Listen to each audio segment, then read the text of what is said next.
নানা জল্পনা কল্পনার অবসান ঘটিয়ে 12 ফেব্রুয়ারি নির্বাচন অনুষ্ঠিত হয়েছে। বিএনপি ভূমিধস জয় পেয়েছে। সংসদ সদস্যরা ইতিমধ্যে শপথও নিয়েছেন। বিএনপি জোট ইতিমধ্যে সরকার গঠনও করে ফেলেছে। এখন সবার দৃষ্টি জাতীয় সংসদের প্রথম অধিবেশনের দিকে। কখন শুরু হবে বহুল প্রতীক্ষিত এই অধিবেশন, এ নিয়ে কৌতূহল রয়েছে সবার মধ্যে।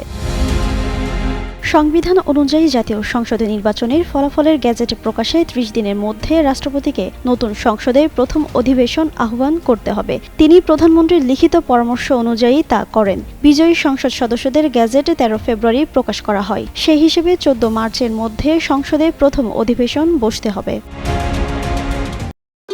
ভবিষ্যৎ হোক নিরাপদ, বিনিয়োগ হোক বিশ্বস্ত, আর আমার পছন্দ সল্ট বে। ওয়েলকাম টু সল্ট বে। সংবিধান অনুযায়ী নির্বাচন হলেও পুরনো সংসদের মেয়াদ শেষে নতুন সংসদ অধিবেশন বসে। বিগত 3টি নির্বাচনের ক্ষেত্রে সেটি দেখা গেছে।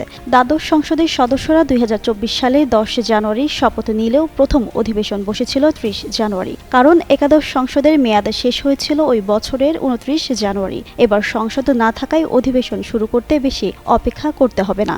সংসদ সচিবালয় সূত্রে এ তথ্য জানা গেছে। ত্রয়োদশ জাতীয় সংসদের প্রথম অধিবেশন 26 ফেব্রুয়ারি শুরু হতে পারে।